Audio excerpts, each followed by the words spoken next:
There is something no one prepares you for when you stay fit past 70, and it is not what you think. Most men assume that if they keep moving, keep lifting, keep walking every morning before the neighborhood wakes up, they will somehow outrun the harder parts of getting old. I believed that too. For a long time, I believed it completely.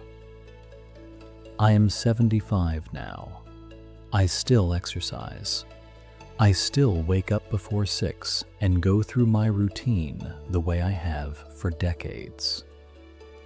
My doctor looks at my blood work and nods with that particular kind of approval that feels almost congratulatory, like I have done something rare. And in some ways, maybe I have. But here is what I did not expect, and what nobody ever told me. The better your body feels, the more sharply you notice everything else that is falling apart around it. That is the problem. Not the fitness itself, but what the fitness reveals. When you are unwell, when your joints ache, and your energy is low, and simply getting through the day takes effort, there is a kind of mercy in that. Your attention goes to the body. The body becomes the whole conversation. But when you are strong, when you feel 60 inside a 75-year-old frame, your mind gets quiet enough to hear things it was too busy to notice before. And some of those things are not easy to sit with. I started running seriously in my late 40s, after my second daughter was born. And I decided I did not want to be the kind of father who got winded walking upstairs. That decision changed me. It gave me discipline I did not know I had, and it rewired the way I thought about time. I stopped seeing the years ahead as something vague and far away. I started seeing them as a resource, something to be managed carefully. I made plans. I built things. I stayed present in a way that a lot of men my age, back then, did not seem to bother with. And for a long time, that served me well. I was the one at family gatherings who carried the heavy boxes. I was the one my sons called when they needed help moving furniture. I was the one my wife could count on to be there, physically, reliably, without complaint.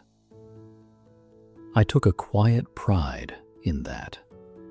More pride, probably, than I ever admitted to anyone. What I did not understand then, and what took me years to begin to see, is that I had built a very specific version of myself. And I had built it almost entirely around capability, around doing, around being the man who showed up and handled things.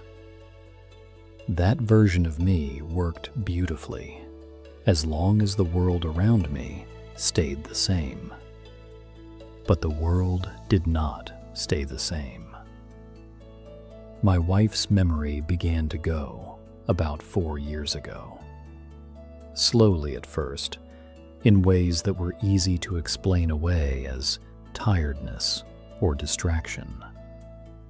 Then, less slowly. Then, in ways that were impossible to ignore. I would come home from my morning walk, still warm from the effort, feeling genuinely good in my body.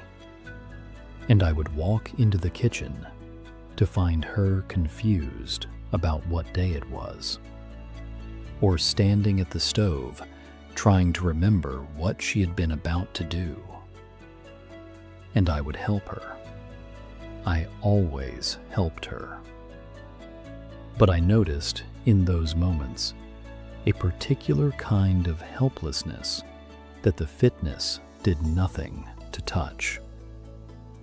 I could carry a heavy box. I could not carry this. That is not a metaphor. I mean it literally. No version of being physically strong prepares you for watching someone you have spent 46 years beside slowly become unreachable. The body I had worked so hard to maintain had no answer for that. It showed up every morning, ready for effort, and the effort it was being asked for was one it had no training for at all. I started to understand something then that I wish I had understood earlier. I had spent decades building strength as a way of staying in control. Not consciously, not cynically, just genuinely. I believed, somewhere beneath the habit of it, that if I kept the body strong, I kept the ground solid under my feet. That strength was a form of insurance. What I had not accounted for was the particular cruelty of arriving at the hardest years of your life in full physical health, with nowhere to put the grief. Because grief needs somewhere to go. Men of my generation were not taught that. We were taught to fix things, and if we could not fix them, to be steady, to hold the line, to keep going. And I did keep going. I kept exercising, kept my routines, kept functioning at a level that made people who knew me say things like, "You are incredible," or "I hope I am like you at your age." I smiled when they said it, but I was also, in the privacy of my own mornings, deeply lonely in a way I did not yet have language for. Not lonely for company. I had company. My children visited, my friends still call. I was not isolated. I was lonely in a way that had nothing to do with how many people were around me, and everything to do with a feeling that the particular kind of life I had been building toward, that long future I had been training my body for, had quietly rearranged itself into something I did not recognize. A man I knew from my running group, a man named Gerald, who had run marathons well into his late 60s, told me once that the hardest thing about staying fit as you aged was not the physical maintenance. He said the hardest thing was that people looked at you and saw capability, and they stopped asking how you were doing. Not because they did not care, but because you looked like someone who had it handled. And so you were left to handle it, alone mostly, without anyone thinking to check. I have thought about that a lot in the years since Gerald said it. I think he was on to something true, something that sits underneath a lot of conversations about health and aging that never quite gets said out loud. The body being strong is a gift. I do not question that. I am grateful for it in ways that are difficult to put into words. But there is a cost to looking well when you are not entirely well on the inside. And that cost is usually paid in silence. What I am learning now, slowly and without much grace, is that the work I should have been doing alongside the physical work was the other kind. The kind that has to do with letting people in rather than just holding things up. Being able to say, I am struggling, to someone who loves you without it feeling like a failure of everything you built yourself to be. That is harder for me than any hill I have ever climbed on an early morning run. I am still learning how to do it. I am not sure I am very good at it yet. My wife had a clear day last week, one of the good ones where she was present and herself and knew exactly who I was. And she looked at me across the breakfast table and said, "You look tired." Not in my body. She was not talking about my body. She has always been able to see past the body. 46 years will do that.